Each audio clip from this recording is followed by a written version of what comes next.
இடம்பலம் entertainment நேயர்களுக்கு வணக்கம். நம்ம தொடர்ச்சியா பிக் பாஸ் நிகழ்ச்சி ரிவ்யூ பண்ணிட்டு இருக்கோம். நேற்றுக்கு நடந்த விஷயங்கள், இன்னைக்கு நடந்துட்டு இருக்கிற விஷயங்கள் ரெண்டையும் நம்ம பேசிட்டு இருக்கோம். இன்னைக்கும் நம்ம கூட இதை பத்தி பேசுறதுக்காக பிரியகுடன் அவர்கள் என்னோட வந்திருக்காங்க. வணக்கம்.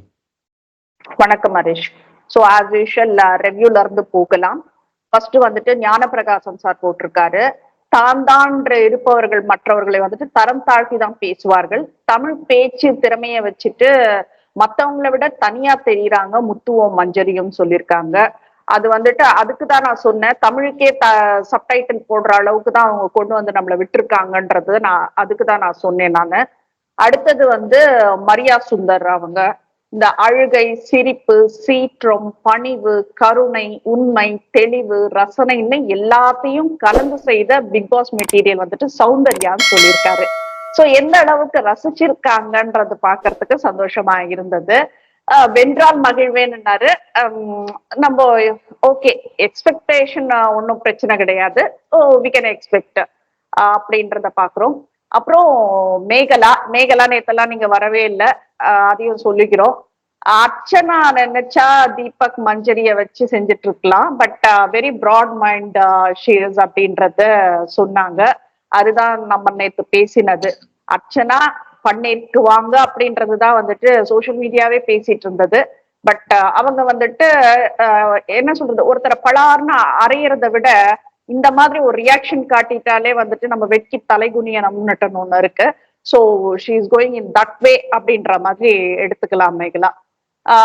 ஜாக் மஞ்சரி சேர்ந்து அடாவடி பண்றாங்க, எப்படி பயம் வரும் அப்படின்னு கேக்குறாங்க. உண்மைதான் அது. அடுத்தது அர்ச்சனா வந்து அங்க கேள்வி கேட்டாங்க அப்படின்னா அங்க அருண் கார்னர் பண்ணிடுவாங்க, கம்ப்ளீட்டா அருண் கார்னர் பண்ணிடுவாங்க. ஏன்னா முத்துக்குமரன், மஞ்சரி, அதை தாண்டி அந்த கேங்ல இன்னொரு 5-6 பேர், 4-5 பேர் இருக்காங்க. அப்படிங்கிறப்போ கம்ப்ளீட்டா அருணை கார்னர் பண்றதுக்கான பாசிபிலிட்டிஸ் இருக்கு. ஸோ அந்த இடத்துல அவங்க அர்ச்சனா அவங்களுக்காக மட்டுமே யோசிக்காம அருணுக்காகவும் யோசிச்சிருக்காங்க தான் நான் பாக்குறேன். ஓகே, ஃபைனலி நம்ம மோ போட்டிருக்காரு. நேத்து போடல அவரு, அதையும் சொல்லிக்கிறோம். I agree with you. It's a flop season. BB host VJ is biased ன்னு போட்டிருக்காரு. Host is supposed to be neutral. இதைத்தான் நம்ம சொல்லிட்டு இருக்கோம் ஆரம்பத்துல இருந்து. அவர் சுனிதாக்கு இப்படி வச்சு ஹார்ட்டின் விட்ட நாள்ல இருந்து நாங்க கதறி கதறி கதறி கதறி ஓஞ்சிருக்கோம் சார். அது he should be once neutral in the season சொல்லியிருக்காரு. Get someone else அப்படின்ற மாதிரி சொல்லியிருக்காரு. சோ நம்மளும் அதுதான் கேட்கிறோம். கமல்ஹாசனே தான் வேணும், என்ன பெட்ரோமாக்ஸ் லைட்டே தான் வேணும்னு நாங்க கேட்கல. வேற யாருன்னா கொஞ்சம் நல்லா பண்றவங்களை கூட்டிட்டு வாங்க, வில் சப்போர்ட் யூன்றதுதான் மோன் போட்டிருக்காரு. Thanks a lot for the feedback sir அப்படின்றத சொல்லிக்கிறேன். அண்ட் ஃபைனலா ஒரு விஷயம் சொல்லணும். கம்யூனிட்டி ஸ்டாண்டர்டுன்னு ஒண்ணு இருக்கு, அதை தாண்டி ஒருத்தர் போட்டிருந்தாரு comment, which was not good, we டெலிட்டட்ன்றத நாங்க சொல்லிக்கிறோம். போஸ்ட் என்ன சொல்லியிருந்தாரு அவர்னா வந்துட்டு ரொம்ப பயாஸ்டா இருப்போம் நாங்கன்ற மாதிரி மென்ஷன் பண்ணியிருந்தாரு. முக்கியமா என்ன மென்ஷன் பண்ணியிருந்தாரு, நீங்க வந்துட்டு வெறும் 1 hour ஷோவை பார்த்துட்டு 24/7 பேசுறீங்கன்னு சொல்றாரு. பட் அதுக்கப்புறம் வந்துட்டு இதை மேனிபுலேட் பண்றாரு. இந்த 5 பேர் வந்துட்டு நாமினேஷனுக்கு அப்புறம் பேசினாங்கன்றாரு. நம்ம வந்து நாமினேஷனுக்கு முன்னாலே அதை சொல்லிட்டோம். அதே மாதிரி நாமினேஷன் அன்னைக்கும் வந்துட்டு அவங்க பேசினத அதே மாதிரி பண்ணிருக்காங்க ஹரிஷ் அப்படின்றதுதான் வந்துட்டு நாமளும் பேசிக்கணும். ஸோ 24/7 எல்லாம் நாங்க பாக்குறோம் சார், நீங்க ரொம்ப கவலை எல்லாம் படாதீங்க. ரிவ்யூ பிடிக்கலனாக்கா ஓகே, கம்பல் எல்லாம் பண்ணி யாரும் உட்கார வைக்கல. நாங்க வந்துட்டு இப்போ what you give you take, அவ்வளவுதான். So you don't come and அட்வைசர்ஸ்ன்றது, அட்வைஸ் வந்துட்டு ஜென்யூனா இருந்தா we are ready to accept. ஏன்னா ஒரு சிலர் எல்லாம் சொல்லியிருந்தாங்க, that was acceptable, we accepted. And இது வரைக்கும் நாங்க வந்துட்டு இந்த பயாஸ்டா எல்லாம் வந்து நாங்க கொடுக்கல, ரிவ்யூ ஒன் சைடடா கொடுக்கல. தீபக்கும் சிவரஞ்சனி மேலேயும் உனக்கு ஏதோ வெஞ்சன்ஸ்ன்ற மாதிரி வந்தாங்க.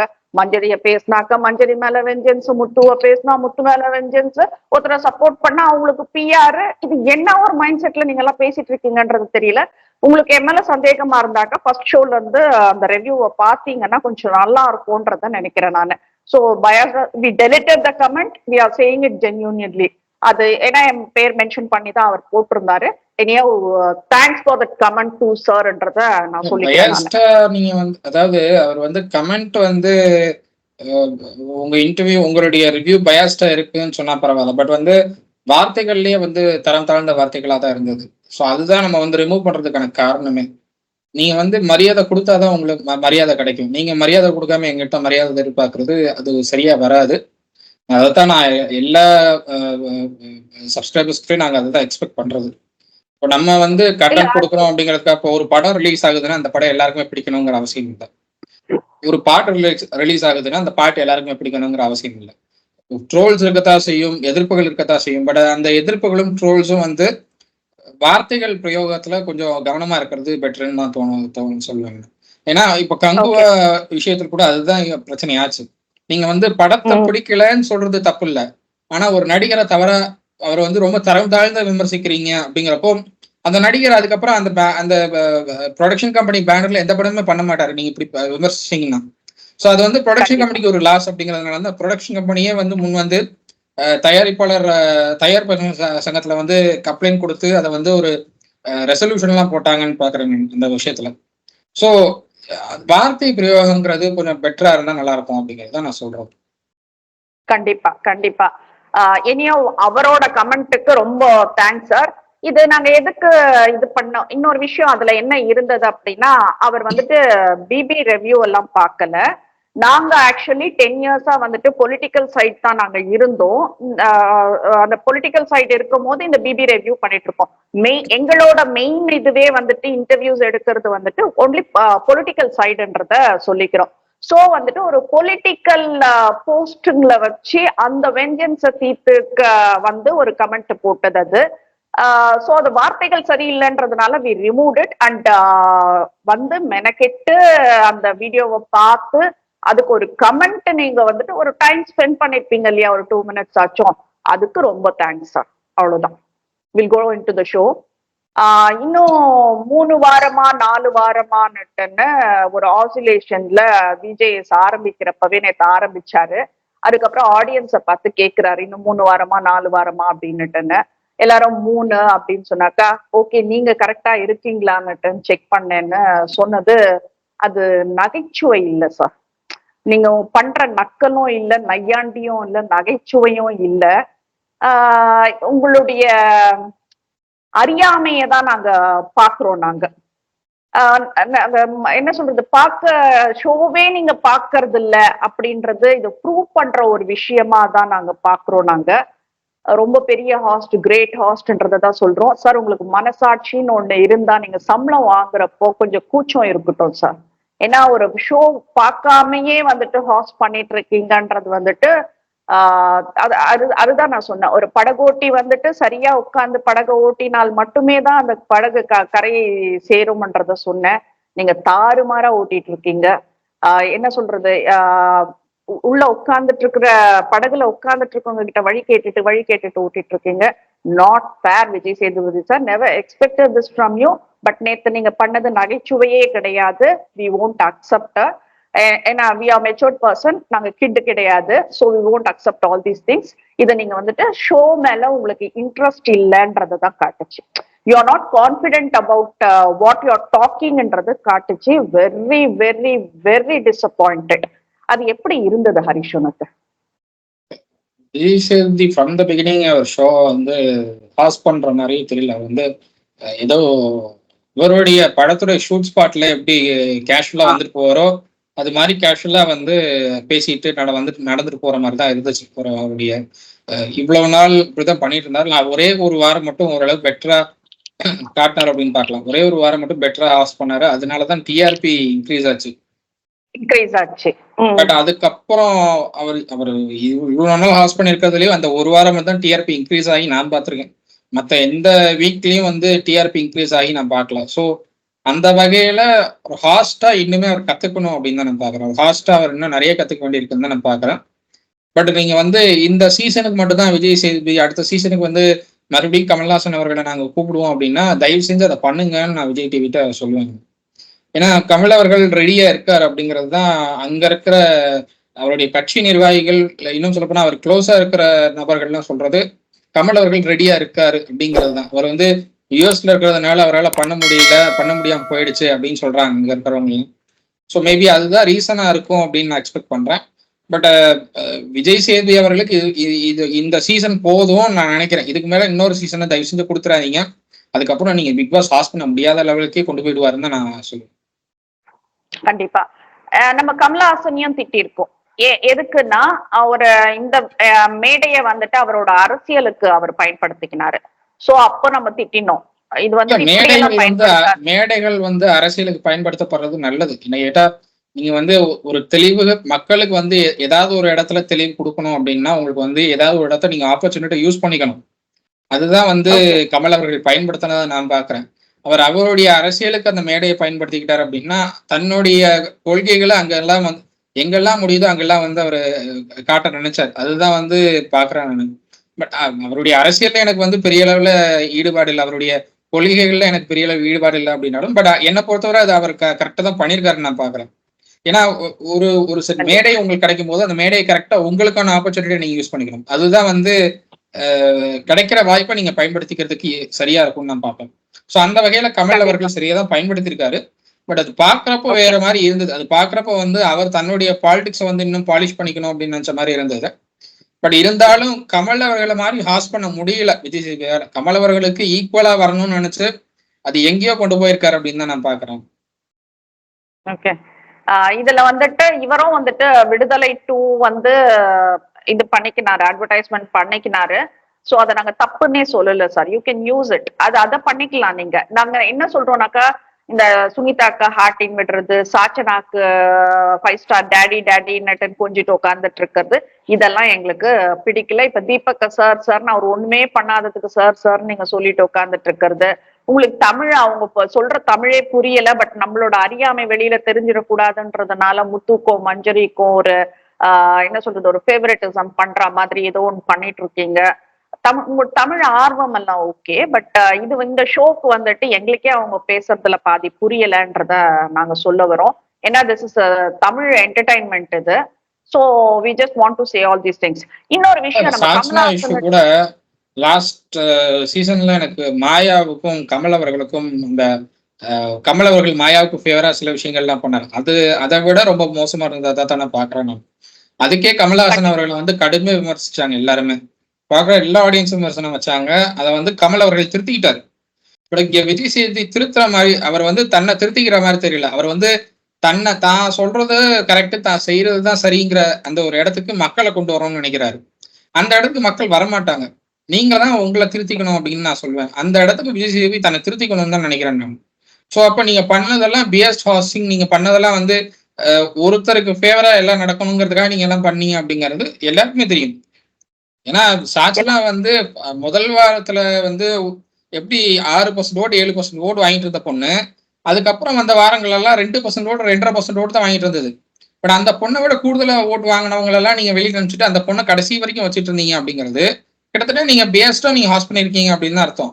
என்ன சொல்ல போனோம்னா அந்த பொண்ணுடைய ஃபேமிலி வந்து அவங்களுடைய சிச்சுவேஷனுக்காக நீங்க அந்த பொண்ணை வந்து உள்ள இருக்கணும் அப்படின்னு சொல்லி நீங்க பேசினதான் தகவலே வந்துச்சு. ஸோ எந்த அளவுக்கு நீங்க பேஸ்டா நீங்க இருந்தீங்க அப்படிங்கிறது அதுலயே எல்லாருக்கும் தெரியும். அந்த வகையில வந்து நீங்க மாத்திக்கணும் அப்படிங்கிறது எல்லாருடைய விருப்பம். அதை நீங்க இருக்கிற 3 வாரம் கூட நீங்க வந்து மாத்திக்க முடியல அப்படின்னா தயவு செஞ்சு நீங்க இதுக்கு மேல பிக் பாஸ் ஹாஸ் பண்ண வராதீங்க அப்படிங்கறத என்னுடைய வேண்டுகோள். நான் என்ன சொல்றேன் தெரியுமா, நீ அட்லீஸ்ட் வந்துட்டு உனக்கு தெரியல புரியலன்றப்ப வந்துட்டு உன்னை டேக் பண்ணி சில பேர் எல்லாம் கமெண்ட்ஸ் போடுறாங்க, சில பேர் எல்லாம் வீடியோஸ் போடுறாங்க, அதை வச்சாச்சும் பார்த்து இவங்க என்ன சொல்றாங்க அதுல உண்மை தன்மை இருக்கா அந்த மாதிரி ஒரு அனலைசேஷன் ஆச்சும் பண்ண, ஒரு ஹோம் ஒர்க் பண்றது இல்லைன்றதுதான் நான் சொல்ல வரேன். நான் பேசிக் அதை சிம்பிளா சொல்லணும்னாக்கா ஒரு ஹோம் ஒர்க் கூட பண்ணாம நீங்க இங்க வந்துட்டு ஹாஸ் பண்ணிட்டு இருக்கிறது எங்களுக்கு உண்மையிலேயே வந்துட்டு நீங்க பிக் பாஸ் அவமதிக்கிறீங்கன்றதுதான், அந்த பிக் பாஸ் ஷோவை வந்துட்டு அவமதிக்கிறீங்கன்றதுதான் வந்துட்டு நான் கண்டிப்பா ரெஜிஸ்டர் பண்ண விரும்புறேன். ரொம்ப கஷ்டமா இருக்கு. 8 வருஷமா ஓடிட்டு இருக்கிற இந்த சீசனை வந்துட்டு நீங்க இவ்வளவு அசிங்கப்படுத்திருக்கீங்க அப்படின்றது. இன்னொரு விஷயம், நம்ம கமலஹாசன் பத்தி பேசுறப்போ ஒரு விஷயத்த சொல்லி ஆகணும். அவர் வந்துட்டு ஒரு 15 மினிட்ஸ் வந்துட்டு புக்ஸ் ரெஃபர் பண்றதுக்காக எடுத்துப்பாரு. சோ அவரு படிச்சு அண்டர்ஸ்டாண்ட் பண்ணிட்டு அதுல சில விஷயங்கள் நல்ல விஷயங்கள் எல்லாம் இருக்கிறதெல்லாம் எடுத்துட்டு வந்து நம்ம முன்னாடி கொட்டி இதை இவர் எழுதியிருக்காரு, இந்த புக்கை படிச்சு பாருங்க அப்படின்னுட்டு சொல்லுவார். நீ படிக்கிறது படிக்காதெல்லாம் உன்னோட விருப்பம். He is not forcing anyone. And அவர் வந்துட்டு ப்ரொமோட் எல்லாம் பண்ணல ஒரு புக்கு. இது வந்துட்டு எனக்கு பிடிச்சிருக்கு, these are the lines in the book. அப்படி இருக்கும் போது எனக்கு இது பிடிச்சிருக்கு படிங்கன்னுட்டுன்னு புக்ஸ் எல்லாம் ரெஃபர் பண்ண வருஷம் பண்ணுவாரு. இதுல என்ன ஆச்சுன்னா, நானும் புக் எழுதுறேன்னுட்டுன்னு சில பேர் சோசியல் மீடியால வந்துட்டு புதுசா எழுதுறவங்க அந்த மாதிரி எல்லாம் என்ன பண்ணாங்க, எழுதிட்டு கமலஹாசன் சாரை மீட் பண்ணி அவர் கூட அந்த புக்கை கொடுத்து, அந்த சீசன் அப்பதான் ஸ்டார்ட் ஆக போகுது, அந்த டைம் புக்கை கொடுத்து போட்டோ எடுத்துட்டு வந்து சோசியல் மீடியால எல்லாம் போட்டாங்க. இட் மீன்ஸ் வந்துட்டு விலை பேசப்பட்டதுன்ற மாதிரி ஆயிடுச்சு. இந்த புக்கை இவர் இந்த சீசன்ல ரெஃபர் பண்ண போறாரு அப்படின்ற எதிர்பார்ப்பு எல்லாருக்குமே இருந்தது அந்த டைம். விட்டுறலாது. சோ கமலஹாசன் வந்துட்டு அதை பண்ணல, அந்த தப்ப பண்ணல. புக்கு கொடுத்திய குடு, நான் படிக்கிறேன், எனக்கு இன்ட்ரெஸ்ட் இருந்தாக்கா நான் படிக்கிறேன், இல்லைன்னா வச்சிட போறேன்.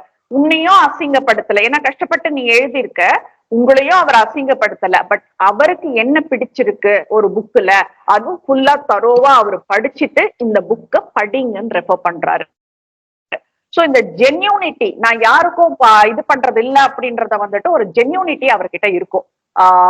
என்ன சொல்றது, we miss you sir, we miss you Kamal sir அப்படின்றத சொல்றோம் நாங்க. ரொம்ப கஷ்டமா இருக்கு எங்களுக்கு இந்த சீசன். இந்த வருஷம் போன மாதிரியே இல்லை எங்களுக்கு. ஏன்னா ஒரு அக்டோபர் ஸ்டார்ட் ஆகுறப்போ பிக் பாஸ் இதுக்கு வந்துட்டு நாங்கெல்லாம் ஆகஸ்ட்லயே ரெடி ஆயிடுவோம். எப்படின்னாக்கா ஒரு ஃபேக் கண்டஸ்டன்ஸ் ரொட்டேட் ஆக ஆரம்பிச்சிடும், ஆகஸ்ட்லயே ரொட்டேட் ஆக ஆரம்பிச்சிடும். இவங்க வராங்க, அவங்க வராங்க, இவங்க வராங்களா. இப்ப நம்மளுக்கு தெரிஞ்சவங்க யாருன்னா இருந்தா நீங்க போறீங்களான்னுட்டு நான் அவங்களுக்கு மெசேஜ் பண்ணேன், எனக்கே ஒரு இன்ஃபர்மேஷனே வரல அப்படின்னு சொல்லுவாங்க. ஒரு வாட்டி லட்சுமி ராமகிருஷ்ணன் மேம் நான் பேரெல்லாம் வந்தது, அப்ப அவங்க கிட்ட கேட்டாக்கா, நான் பிக் பாஸ் பக்கம்லாம் வரவே மாட்டேம்மா, என் பேரெல்லாம் எடுக்காதீங்கம்மா அப்படின்னுட்டுன்னு அவ்வளோ இதுவா சொன்னாங்க. சோ இந்த மாதிரி சில அபிஷேக் ராஜா உள்ள போகும்போது கூட அபிஷேக் கிட்ட கேட்கிறப்ப அபிஷேக் நான் இன்னும் டிசைடே பண்ணலன்னு தான் சொன்னாரு. ஆனா உள்ள போனாரு. உள்ள போனதுக்கு அப்புறமா தான் எல்லாருக்கும் தெரியும் அபிஷேக் உள்ள போறாருன்னு. ஏன்னா நிறைய விஷயங்கள் அப்பெல்லாம் சீக்ரெட்டா இருந்தது. சில விஷயங்கள்லாம் யார் உள்ள போவாங்கங்கிறது சீக்ரெட்டா இருந்தது, யார் வருவாங்கன்னு சீக்ரெட்டா இருந்தது. அண்ட் இன்னொன்னு, கமல் அவர்களுடைய புத்தக பரிந்துரை எல்லாம் வந்து அதெல்லாம் அழகா இருக்கும். அந்த புத்தக பரிந்துரைகள் நான் அவர் பரிந்துரைத்த சில புத்தகங்களை நான் படிச்சிருக்கேன். பரமசிவன் அவர்கள் எழுதிய பல புத்தகங்கள் வந்து பரிந்துரை பண்ணியிருக்காரு, அதெல்லாம் படிச்சிருக்கேன். இன்னுமே என்னுடைய ஷெல்ஃப்ஸ் எல்லாம் அந்த புக்ஸ் எல்லாம் அடுக்கியே வச்சிருக்கேன் நான். ஸோ அவருடைய அவருடைய புத்தகம், அந்த புத்தகம் படிக்கிறத வந்து அந்த ஆர்வத்தை எல்லாருக்கும் தூண்டினார் அப்படின்னு தான் நான் சொல்லுவேன். ஏன்னா படிக்க விருப்பம் இல்லாதவங்களுக்கு கூட இதுல சில கண்டென்ட்ஸ் இருக்கு, இதை படிங்க அப்படின்னு அந்த ஆர்வத்தை தூண்டுற விதம் அப்படிங்கிறது கமல் அவர்கள் பயன்படுத்தின வார்த்தைகள் எல்லாமே அதைத்தான் ஏற்படுத்துச்சுன்னு நான் பாக்குறேன். அதனாலதான் வந்து எல்லாம் எழுதி நான் என்னுடைய புத்தகத்தை நீங்க பிரபலப்படுத்துங்கன்னு எல்லாம் போனாங்க. அதனாலதான் போனாங்க. ஏன்னா அவர் பேசுறது அந்த வார்த்தைகள் பயன்படுத்துறதுனால அவருடைய வார்த்தைகளை கேட்டு பல பேர் வந்து புத்தகம் படிக்காதவங்க கூட படிக்க ஆரம்பிக்கிறாங்க அப்படிங்கிற அந்த ஒரு இடத்துக்கு வரும்போது தங்களுடைய புத்தகங்களும் சேல்ஸ் ஆகும் அப்படிங்கிறத எல்லாரும் எதிர்பார்த்தது. பட் அவர் அதை பண்ணல. அவர் தனக்கு பிடிச்ச புத்தகங்கள், தான் படிச்ச புத்தகங்கள் அதெல்லாம் வந்து சொல்லிட்டு இருந்தாரு, கோட் பண்ணிட்டு இருந்தாரு. அந்த ஒரு 15 மினிட்ஸ் டைம், அந்த டைமை நான் இன்னுமே மிஸ் பண்றேன்னு தான் நான் சொல்லுவேன். ஏன்னா எனக்கு இன்னைக்கு கூட ஒரு 5-6 புக்கு நான் ரெஃபர் பண்ணணும் அப்படின்னா கமல் அவர்கள் என்ன சொன்னாரோ அதை தான் நான் பார்த்து அந்த புக்ஸ் எல்லாம் ஆர்டர் பண்ணி நான் வாங்கி படிக்கிறதெல்லாம் என்னுடைய வழக்கமா இருக்கும். அது இன்னும் சொல்ல போனா நம்ம சேனல்ல கிஷோர் அவருடைய பரிந்துரைகள்லாம் இருக்கும், அதெல்லாம் படிக்கிறது. ஆஃபீஸ்ல ஒரு ஷெல்ஃப்லயே வச்சிருக்காரு புக்ஸ் எல்லாம், அந்த புக்ஸ்ல எல்லாம் என்னென்ன புக்ஸ் எல்லாம் இருக்கு அப்படின்னு பார்த்து அந்த நேம்ஸ் எல்லாம் என்ன, அதோடைய கண்டென்ட்லாம் என்னன்னு பார்த்து அந்த கண்டென்ட் எனக்கு சரியா வருமா அப்படிங்கிறத நான் யோசிச்சுட்டு அதுக்கப்புறம் அந்த புக்ஸ் எல்லாம் வாங்கி பொறுமையா உட்காந்து படிக்கிறதெல்லாம் என்னுடைய வாடிக்கையா இருக்கு. இப்ப சமீப நாட்கள இப்படிதான் இருக்கேன் நான். சோ அந்த புக்ஸ் படிக்கிற ஆர்வம் அப்படிங்கிறது ரொம்பவே அதிகமா ஏற்படுத்துறது அப்படிங்கிறது அந்த வார்த்தை பிரயோகம்ங்கிறது கமல் அவர்கள்ட்ட இயல்பாவே இருந்தது. அதுதான் வந்து எல்லாரும் பயன்படுத்த நினைச்சாங்க அப்படின்னு நான் பாக்குறேன். இல்ல, கிஷோரை பத்தி சொல்றப்ப வந்துட்டு ஹிஸ் ஜீனியஸ். நம்ம இன்னைக்கு நேத்து பார்க்கல, 2014லயே வந்துட்டு இன்டர்வியூக்கு போறப்ப நான் சமீபத்துல கூட குரூப்ல அந்த போட்டோவை போட்டிருந்தேன். ஒரு இது நடக்குது, டிபேட் மாதிரி நடக்குது ஜெயா டிவில. அது பார்த்தா மலை மாதிரி புக்க வச்சிருக்காரு. அவருக்கு தெரியும் இந்த பேஜ் நம்பர்ல இது இருக்கு அப்படின்னுட்டுன்னு.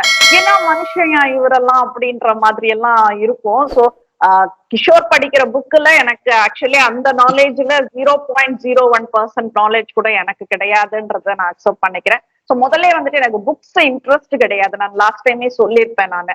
சோ அதனால வந்து இவர் சொல்றத வந்துட்டு கேட்பனே தவிர மத்தபடி எனக்கு புக்ஸ் பத்தி எல்லாம் எனக்கு தெரியலன்றத நான் சொல்லிக்கிறேன். ஏன்னா எவ்ரி திங் கம்ஸ் இதுல வந்துருதா, எல்லா நியூஸுங்க எல்லாம் படிக்க ஆரம்பிக்கிறோமா. சோ அது புக்ஸ்ன்றது படிக்கல.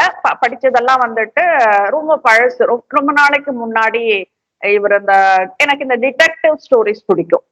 மற்ற ஸ்டோரிஸை விட எனக்கு இந்த டிடெக்டிவ் ஸ்டோரிஸ் எல்லாம் ரொம்ப பிடிக்கும். கிரைம், த்ரில்லர், டிடெக்டிவ், சஸ்பென்ஸ் அந்த மாதிரி அந்த ஜோன்ல பாக்குறப்போ வந்துட்டு சோ அந்த மாதிரி புக்ஸ் எல்லாம் செலக்டிவா நான் நிறைய படிச்சிருக்கேன் நானு. இந்த இந்த லைனுக்கு வரல. சோ ஓகே, கமல்ஹாசன் சாரை ப்ரொமோட் பண்ற மாதிரி ஆயிடுச்சுன்னு நினைக்கிறேன் நானு. இது நேத்து ஷோல ஹரீஷ் ஜெப்ரி வந்துட்டு அந்த அம்மாவின் சிரிப்பின் அர்த்தம் ஒண்ணு சொன்னான். எங்க அம்மா வந்துட்டு அன்னைக்கு நான் வந்த அன்னைக்கு ஸ்டேஜ்ல இருந்தேன். அவங்க அங்க உட்கார்ந்துட்டு இருந்தாங்க. அவங்க ஒரு சிரிப்பு சிரிச்சாங்க சார். அது சிரிப்பு கிடையாது, அது ஏதோ வந்துட்டு ஒரு ஷோக்காக சிரிச்சாங்க, ஒரு கேமராக்காக சிரிச்சாங்க. ஆனா இன்னைக்கு இந்த பிக் பாஸ் வீட்டுக்குள்ள வந்து என் முன்னாடி சோஃபால உட்கார்ந்தாங்க, நான் இங்க நின்னேன். எங்க அம்மாவோட சிரிப்புல 1000 அர்த்தம் இருந்துச்சு சார்ன்னுட்டு சொன்னான். எனக்கு இதெல்லாம் வந்துட்டு ஆத்மார்த்தமா ஃபீல் பண்ணணும். அந்த சந்தோஷத்தையும் சரி, அவங்க எவ்வளவு கஷ்டப்பட்டிருப்பாங்க அப்படின்றதையும் சரி. ஆனா ஒரு பையனால அம்மாவோட சிரிப்புல அர்த்தங்கள் கண்டுபிடிக்க முடியும் அப்படின்னாலே வந்துட்டு ரொம்ப பெரிய விஷயம். அம்மாவுக்கு உடம்பு சரியில்லையா இல்லையான்னு பார்க்காத பிள்ளைகள் எல்லாம் இருக்காங்க. அம்மா சாப்பிடுறாளா, எப்படி சாப்பிடுறான்னுட்டு பார்க்காத பிள்ளைகள் எல்லாம் இருக்காங்க. அப்படி இருக்கும் போது அம்மாவோட சிரிப்புல வந்துட்டு இத வருது, இந்த அர்த்தங்கள் அவன் பாக்குறான் அப்படின்றது வந்துட்டு எனக்கு ரொம்பவே கஷ்டமா இருந்தது. அதை கேட்கும் போது அவங்க அம்மாக்கு எப்படி இருந்ததுன்றது தெரியல. அது எப்படி இருந்தது? ஜெஃப்ரி வந்து ஃப்ரம் த பிகினிங் அவங்க ஃபேமிலியோடைய கஷ்டங்கள் எல்லாத்தையும் புரிஞ்சுக்கிட்டு அதுக்கேத்தபடி நடந்துக்கிற ஒரு கேரக்டரா பாக்குறேன் ஜெஃப்ரியா. ஏன்னா அவங்க அம்மா உள்ள வந்தப்போ கூட இருக்கிற கடன்கள் எல்லாம் நான் அடைக்கிறதுக்கு நான் தயாரா இருக்கேன், நான் ரெடியா இருக்கேங்கிறது தான் ஜெஃப்ரி அடிக்கடி சொல்லிட்டு இருந்ததா பார்க்க முடியுது. ஸோ அந்த இடத்துல குடும்பத்துடைய கஷ்டங்கள் என்னங்கிறது ஜெஃப்ரிக்கு புரியுது. குடும்பம் வந்து அடுத்த லெவலுக்கு கொண்டு போகணும் அப்படின்னா தன்னுடைய முயற்சிகள் எந்த அளவுக்கு இருக்கணும் அப்படிங்கறத புரிஞ்சுக்கிறார் ஜெஃப்ரி அப்படிங்கிறதையும் அந்த கன்வர்சேஷன்ஸ்லாம் காட்டுச்சு. ஸோ அந்த வகையில ஜெஃப்ரி வந்து என்னை பொறுத்தவரை ஃபேமிலியோட ஒரு பாண்டை வந்து ரொம்பவே க்ளோஸ் பாண்டா இருக்காரு அப்படின்னு நான் பாக்குறேன். ஃபேமிலியோட ரொம்பவே க்ளோஸா எப்பயுமே வந்து ஃபேமிலிக்கு என்ன தேவையோ அதை மட்டுமே செய்யக்கூடிய ஒருத்தரா இருக்காருன்னு நான் பாக்குறேன். இது வந்து இந்த ஜென்சி ஜெனரேஷன்ஸ்ல ரொம்பவே கம்மின்னு நான் நினைக்கிறேன். ஏன்னா இந்த ஜெனரேஷன்ஸ் அப்படின்னா வந்து படிச்சோமா, வேலைக்கு போனோமா, நம்ம வந்து செட்டில் ஆனோமா அப்படிங்கிற அந்த ஒரு மைண்ட் செட்ல போறாங்களே தவிர ஃபேமிலி எப்படி அமைக்கணும், ஃபேமிலி எப்படி பார்த்துக்கணுங்கிற ஐடியாவே இல்லாத ஜென்ரேஷன்ஸா தான் இப்போ போயிட்டு இருக்காங்க. பட் அதை தாண்டி இந்த ஜென்ரேஷன்லயும் ஃபேமிலி எப்படி கொண்டு போகணும், ஃபேமிலி எப்படி அமைக்கணும்னு தெரிஞ்ச ஒரு கேரக்டரா ஜெஃப்ரி இருக்காருங்கிறப்போ எனக்கு தெரிஞ்சு நீ எல்லாம் 90s பிறந்திருக்க வேண்டிய ஆளியா நீலாம் அப்படிதான் நான் சொல்லுவேன் ஜெஃப்ரியா. நீ 90s 80s பிறந்திருக்க வேண்டிய ஆளு.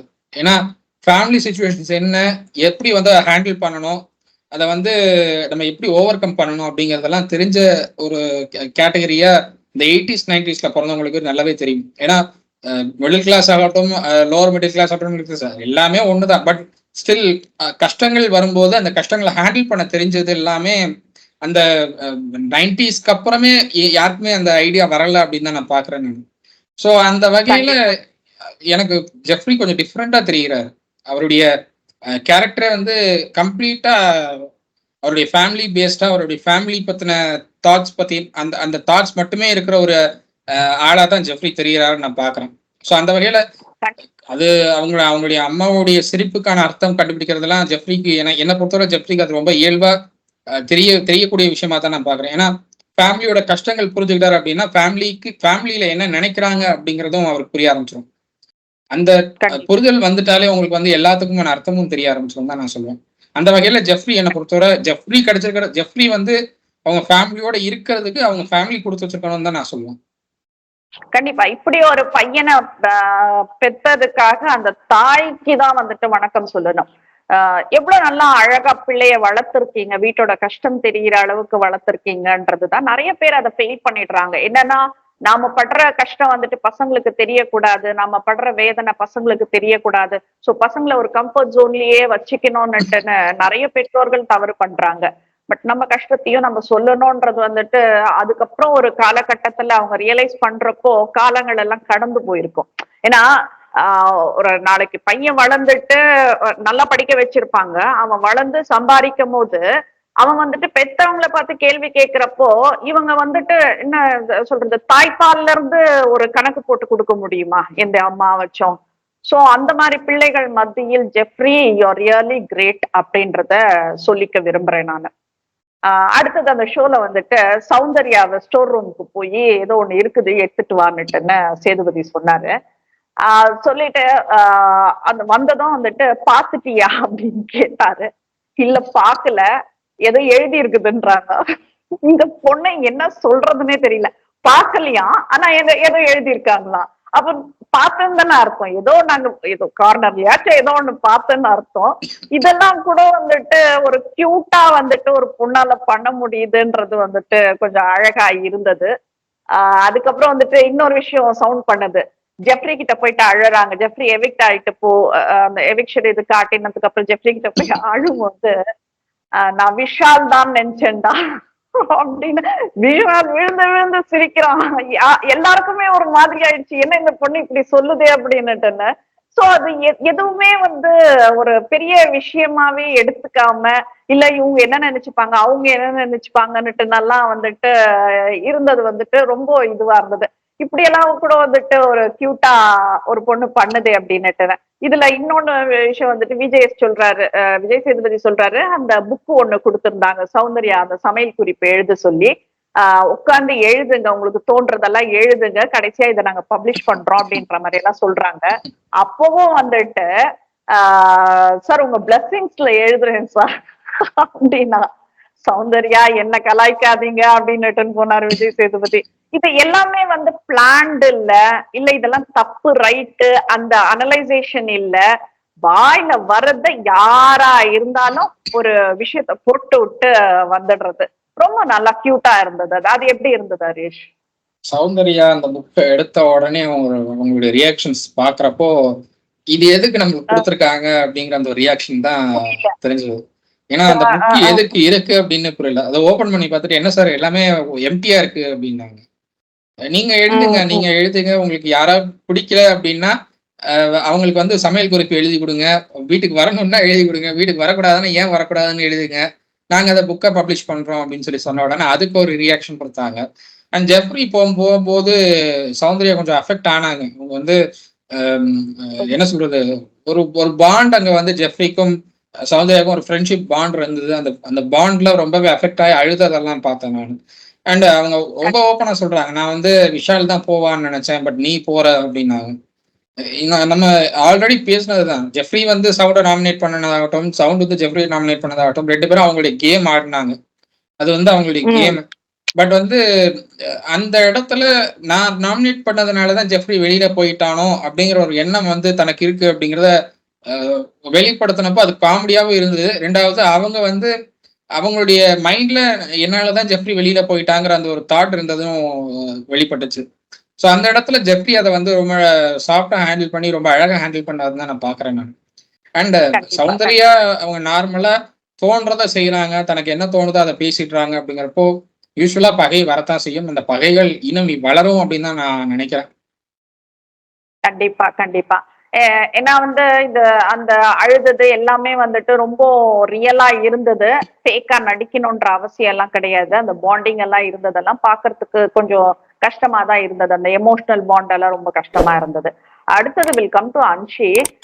அன்ஷி வந்து விஷால் கிட்ட பேசுறப்போ திரும்ப என்ன பழைய தப்பு பண்ண போறாங்களோன்னுட்டு எனக்கு கொஞ்சம் பயமா இருந்தது. தேவையில்லாம வந்துட்டு வேண்டாம் வேண்டான்றவங்க கிட்ட இவங்க எதுக்கு தேவையில்லாம போயிட்டு இருக்காங்க. ஏன்னா விஷால் கிட்ட அதுதான் பேசுறாரு, பழைய இதுக்கு போறேன் அப்படின்னு பேசுறப்போ எனக்கு உண்மையிலேயே பயமாவும் இருந்தது, கஷ்டமாவும் இருந்தது. But once she came to Arun கிட்ட வந்து காதுல சொன்ன விஷயம் வந்துட்டு கொஞ்சம் நம்மளுக்கு ஷாக்கிங்காவே இருந்ததுன்னு வச்சுக்கோயேன். விஷால் சேச்சின்னு தானே கூப்பிடுறாரு அப்படின்ற மாதிரி இருந்தது நம்மளுக்கு.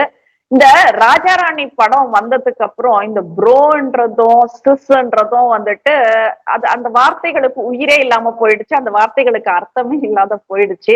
ஏதோ சம்திங் நல்லா இருந்தீங்கன்னா சரி அப்படின்றதுதான் போகணும். பட் அன்ஷி ஸ்டே ஸ்ட்ராங்ன்றது தான் சொல்லணும். ஏன்னா இன்னைக்கு போறாங்க. அவரு விஜய் சேதுபதி கேக்குறாரு யார் போவாங்கன்னு கேட்டாக்கா அன்ஷிக்கு தன்னை சொல்லிக்கவே வரல. ராணவ் அப்படின்றதுதான் சொல்றாங்க. சோ ரொம்ப கஷ்டமா இருக்கு. அன்ஷி இல்லாம ஒரு பிக் பாஸ் எப்படி இருக்க போகுதுன்னு சொல்லிட்டு. நீ அதை பாத்தியா அருண் காதுல பேசினதெல்லாம்? பார்த்தேன் நானு. அவங்க வந்து அந்த ஆடியோ கேட்டேன். அவங்க அருண் கிட்ட பேசுறப்போ அந்த ஆடியோ கேட்டேன் நானு. அவங்க சொல்றாங்க. பட் என்ன பொறுத்தவரை விஷாலுக்கு அன்ஷிதா மேல ஒரு ஒரு லவ் பாண்ட் வருதா அப்படின்னா என்ன பொறுத்தவரை அது எனக்கு ஒரு டவுட்டா தான் இருக்கு. ஏன்னா அன்ஷிதா வந்து அன்ஷிதாவோட விஷால் என்ன சொல்றாரு அப்படின்னா, நான் வெளியில போயிட்டேன்னா என்னெல்லாம் மறந்துடக்கூடாது நீங்க. நான் வெளியில ஒருத்தன் இருக்கேன் அப்படிங்கறத ஞாபகம் வச்சுக்கோங்க. நான் வெளியில வரும்போது நான் இருப்பேன் உங்களுக்காக அப்படிங்கறத ஞாபகம் வச்சுக்கோங்க அப்படிங்கிறாரு விஷால் அன்ஷிதாட்ட. பட் வந்து வெளியில போறது அன்ஷிதா அப்படிங்கிறப்போ அந்த இடத்துல விஷாலுக்கு தான் வெளியில போவேன்னு விஷால் நினைச்சாரா, இல்ல அன்ஷிதா வெளியில போவாங்கன்னு விஷாலுக்கு தெரியுமா அப்படிங்கிறது தெரியல. அவர் என்ன கான்டெக்ட்ல அதை பேசினாரு அப்படிங்கிறது நம்மளுக்கு தெரியல. பட் விஷால் வந்து எதுக்கு இதை வாண்டடா அங்க வந்து பேசினாரு அப்படிங்கிறது எனக்கு இன்னுமே புதியதா தான் இருக்கு. ஏன்னா அந்த இடத்துல நீங்க இந்த இந்த லவ் எக்ஸ்பிரஸ் பண்ண வேண்டிய இடத்துலயே நீங்க இல்லைன்னு தான் நான் சொல்லுவேன். உங்களை வச்சே ஒரு கண்டென்ட் ஓடிடுச்சு இவ்வளவு நாள் உங்களை வச்சே ஒரு கண்டென்ட் ஓடிடுச்சு. அதுல இருந்து நீங்க மீண்டு வரணுங்கிறது தான் எல்லாரும் எக்ஸ்பெக்ட் பண்றது. நீங்க மறுபடியும் அதே ட்ராப்ல தான் நான் போய் விழுந்தீங்கன்னா உங்களை காப்பாற்றுறதுக்கு யாரும் வரமாட்டாங்க அப்படின்னு தான் நான் சொல்லுவேன் விஷால்கிட்ட. நேஹா ஒருத்தவங்க வந்தாங்க, அவங்க வந்து அழகா எல்லாத்தையும் எக்ஸ்பிளைன் பண்ணாங்க. நீ ஏன் ட்ராப்ல போய் விழாத அப்படின்னு சொன்னாங்க. நான் வாண்டடா நான் மறுபடியும் தலைகீழா தான் குதிப்பேன் அப்படின்னு சொல்லி போய் குதிச்சா யாரும் காப்பாற்ற முடியாது. அது விஷாலுடைய தலையெழுத்து. அவர் அப்படிதான் நான் பண்ணுவேன் அப்படின்னா அவருடைய கேம் அப்படிதான் இருக்கும்னா அதை அவரை ஃபேஸ் பண்ணி தான் ஆகணும். அது ஒன்றும் சொல்ல முடியாது. பட் அன்ஷிதா இதுக்கு வந்து இதாக மாட்டாங்க அப்படின்னு தான் நான் எக்ஸ்பெக்ட் பண்றேன். ஏன்னா அன்ஷிதா அவங்க வந்து அன்புக்கு ஏங்குற ஒரு ஆளா தான் இருக்காங்க. ஃப்ரம் த பிகினிங் அவங்க வந்து அப்படிதான் இருக்காங்க. அவங்களுடைய கேரக்டர் தான் வெளியில வந்து வேற மாதிரி போர்ட்ரேட் பண்ணிட்டாங்க எல்லாருமே. மீடியா எப்படின்னா ஒரு விஷயம் கிடைச்சது அப்படின்னா அதை வந்து மீடியா ட்ரையல்னு சொல்லி 4-5 நாள் வச்சு ஓட்டுறதுதான் வந்து இன்னைக்கு இருக்கிற மீடியாவுடைய வேலையா இருக்கு. பெரும்பாலான மீடியாக்கள் அப்படிதான் பண்ணிட்டு இருக்காங்க. ஸோ அந்த வகையில வந்து ஒரு செலிபிரிட்டிக்கு இப்போ உதாரணத்துக்கு தனுஷ் சார் அவர்களுக்கும் ஐஸ்வர்யா அவங்களுக்கும் அந்த டிவோர்ஸ் மேட்டரே வந்து 4-5 நாளை வச்சு ஓட்டி அது ஒரு டிபேட் செஷன் வரைக்கும் கொண்டு வந்து நிப்பாட்டினாங்க அப்படின்னு தான் நான் பாக்குறேன். ஸோ அந்த மீடியா ட்ரையல் வந்து இவங்க விஷயத்திலையும் நடந்துச்சு. தவறா போர்ட்ரே பண்ணிட்டாங்களோ அப்படின்னு எனக்கு தோணுது இப்ப கூட. ஏன்னா அன்னைக்கும் நான் அதை தான் சொன்னேன். அவங்களுடைய கேரக்டர் என்னங்கிறது நம்மளுக்கு யாருக்குமே தெரியாது. கேரக்டர் என்னன்னே தெரியாம நம்ம வந்து அந்த விஷயத்த நம்ம பேசுறதே தப்பு. கேரக்டர் என்னன்னே தெரியாம அதை வந்து நீங்க வந்து ஊடகத்துல உட்காந்து விவாதம் பண்றதும் தப்பு. அப்படி இருக்கிறப்போ அவங்க கூட போறாங்களா இவங்க கூட போறாங்களா நீங்களா ஒரு கற்பனை பண்ணீங்க. அந்த பொண்ணோட கேரக்டர் ஸ்பாயில் பண்ணீங்க. இப்ப அந்த பொண்ணு அழகா பிக் பாஸ் வீட்ல வந்து அவ்வளவு அழகா அவங்க வந்து அன்புக்காக தான் ஏங்குறாங்க அப்படிங்கறது ரொம்ப வெளிப்படையா காட்டினாங்க. அந்த இடத்துல வந்து கிட்டத்தட்ட மீடியா இன்னைக்கு வந்து எப்படி அவங்கள போர்ட்ரே பண்ணாங்களோ அதெல்லாம் அப்படியே உடைச்சு தான் வேற ஆளுங்கிறத நிரூபிச்சிருக்காங்க அன்ஷிதா. நான் அப்படிதான் பாக்குறேன் அன்ஷிதாவை.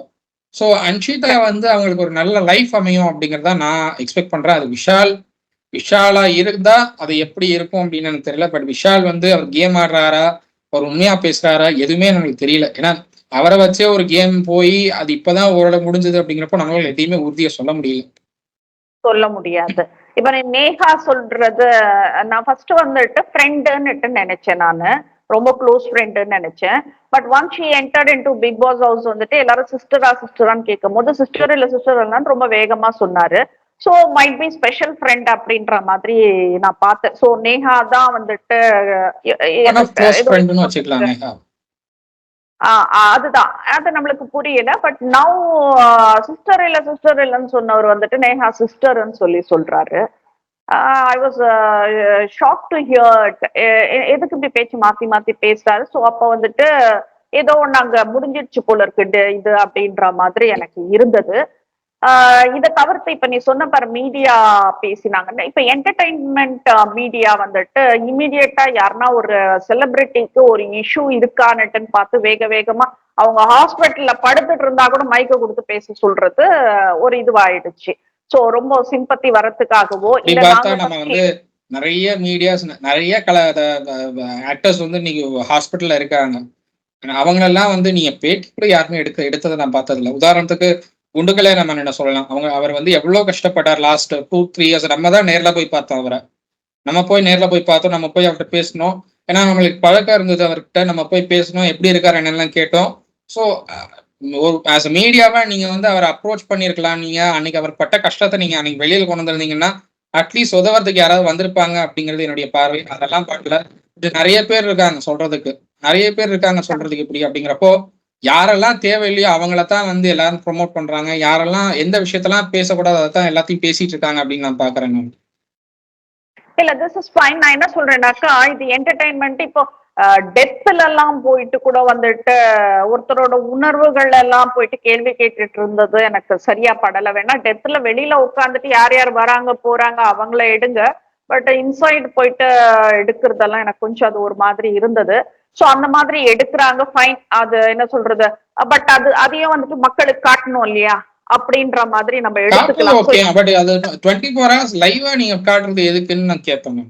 நீங்க காட்டுறது ஓகே, பட் 24 hours லைவா ஒருத்தருடைய லாஸ்ட் செரிமனி நடக்குதுன்னா அதை வந்து ஃபோக்கஸ் பண்ணி அதை லைவா டெலிகாஸ்ட் பண்றதுனால உங்களுக்கு என்ன லாபம் வரப்போகுது? உங்க ஃபேமிலிக்கு வந்து அந்த ஒரு ஸ்பேஸ் கொடுக்காம, இப்போ டெல்லி கணேஷ் அவருடைய ஃபேமிலிக்கு ஒரு ஸ்பேஸே கொடுக்கல. அவங்க லாஸ்ட் ஸ்டேஜ் முடிஞ்ச அடுத்த நாள் அவருடைய சன்னை கூப்பிட்டு பேட்டி எடுத்திருக்காங்க ஒரு சேனல். எதுக்கு இந்த வேலை அப்படின்னு நான் சொல்லுவேன். நான் ஒருத்தருடைய ஃபேமிலி லைஃப் என்னன்னு தெரியாது, ஒருத்தருடைய பர்சனல் விஷயங்கள் என்னன்னே தெரியாது. நீங்களா கற்பனைக்கு ஒரு கதையை எழுதிடுவீங்க, நீங்களா ஒருத்தரை வந்து கேரக்டர் அசாசினேட் பண்ணிடுவீங்க. அப்புறம் அவங்க வேற மாதிரின்னு தெரிஞ்சதுக்கு அப்புறம் அதுக்கு மன்னிப்பும் கேட்க மாட்டேங்கிறீங்க யாருமே. இல்ல, இது என்டர்டைன்மெண்ட் பத்தி நம்ம பேசிட்டு இருக்கோம், என்டர்டைன்மெண்ட் சேனல் அப்படின்ற மாதிரி நம்ம பேசிட்டு இருக்கோம். பட் ஆனா இந்த என்ன சொல்றது, ஒரு நியூஸ் சேனல் அப்படின்ற மாதிரி என்டர்டைன்மெண்ட் இல்லாம வெறும் இந்த பேட்டிகள் மட்டும் எடுக்கிறோம், நியூஸ் மட்டும் கொடுக்குறோன்ற சேனல்கள் இல்ல, சேனல் கூட வந்துட்டு ரொம்ப கீழ்த்தரமா நடந்துக்கிறத பார்க்க முடியுது. இவர்களாலலாம் வந்துட்டு ஒரு மீடியா, ஒரு ஜேர்னலிஸ்ட் அந்த மாதிரி பேருக்கெல்லாம் ரொம்ப இழிவு ஏற்படுறதா நான் பாக்குறேன். நான் சமீபத்துல வந்துட்டு ஒரு 2-3 வீடியோ அதே சேனல் பார்த்துட்டு இருந்தேன். நான் பார்த்துட்டு இருக்கும் போது உட்கார்ந்து சர்வசாதாரணமா இவர் அவரை வச்சிருக்காரு, அவர் என்னையா பண்றீங்க, நாட்டுல எவ்வளவு பிரச்சனை இருக்கு, என்னையா பண்றீங்க. இப்போ நம்ம இது வந்துட்டு இது என்டர்டைன்மெண்ட், இது பிக் பாஸ் எல்லாரும் பாக்குறாங்க, சோ ஒரு இது கொடுக்குறோம். பட் அவங்க வந்துட்டு அந்த வச்சிருக்கிறன்ற அந்த அன்பார்லிமெண்டரி வேர்டை கூட சர்வ சாதாரணமா பேசுறாங்க. I was shock. இது நீங்க எப்படியா இந்த மீடியான்னு சொல்றீங்க, நீங்க எப்படியா அவரை ஜேர்னலிஸ்ட் சொல்றீங்க, எனக்கு ஒண்ணுமே புரியல. எனக்கு இந்த மாதிரி எல்லாம் கூட வந்துட்டு ஒரு ஜேர்னலிசம்ல இருக்கணுமா அப்படின்ற கேள்விகள் எல்லாம் கூட நிறைய எழுந்தது. ஏன்னா ஒண்ணு வந்துட்டு மிஸ் ஆயிருக்கும் ஹரிஷ், தொடர்ந்து அதே தான். விஜய் த்ரிஷால இருந்து என்னென்னமோ எல்லா கன்றாவியும் வருது அதுக்குள்ள. அது என்ன மாதிரி சேனல்ன்றது தெரியல. பட் அது coming in to politics, political சேனல்னு சொல்லிட்டு இருக்காங்க. I don't know, no way it is connected with politics. என்னன்றது எனக்கு புரியல. சோ இது என்ன சொல்றது, நாமளே நம்ம மேல சேர்த்த வாரி போட்டுட்டு இருக்கோம்னு நினைக்கிறேன் நான். So will go to Jeffrey eviction. அது ரொம்ப எமோஷனலா இருந்தது. வெளியில வந்ததுக்கு அப்புறமும் ஆடியன்ஸ் எல்லாம் நல்லா கிரீட் பண்ணாங்க, அதுவும் அழகா இருந்தது. இதுல ஒருத்தர் வந்துட்டு நீங்க நல்லா பாடுறீங்கன்னு சொல்றப்பா, அப்ப ஏன் என்ன வெளியில அனுப்புனீங்க அப்படின்னு கேட்டாரு. அதுவும் வந்துட்டு யதார்த்தமா வந்து இது சவுண்டு கிட்ட வந்து ஒட்டிக்கிச்சா என்னன்னு தெரியல, அதுவும் வந்து ஒரு யதார்த்தமான வார்த்தையா பார்க்க முடிஞ்சது. சோ இன்னைக்கு ஷோ பத்தி பேசலாம் நம்ம. உனக்கு எப்படி இருந்தது ஃபர்ஸ்ட் சொல்லிடு, ஜெஃபோட எவிக்ஷன் எப்படி இருந்தது?